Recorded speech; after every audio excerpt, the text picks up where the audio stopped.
If you're wondering where your tyre inflator is on your BMW 2 Series, it's located on the left hand side here in the boot. So if we come to this part here and pull it out, you will see that in here not only do we have the tyre inflator,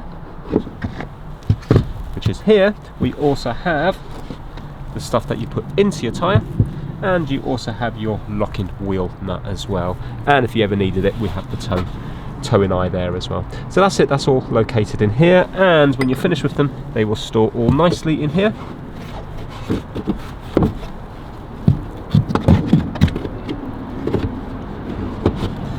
And they're not going to be rattling around the place. And then to put this back in, you've got two little tabs here, and we just need to bend this a little bit in.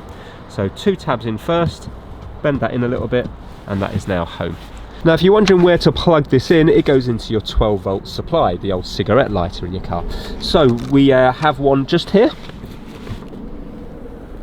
so you can plug it in there, and as well we have one in the car itself, just behind here, so we got one there as well. Thanks for watching.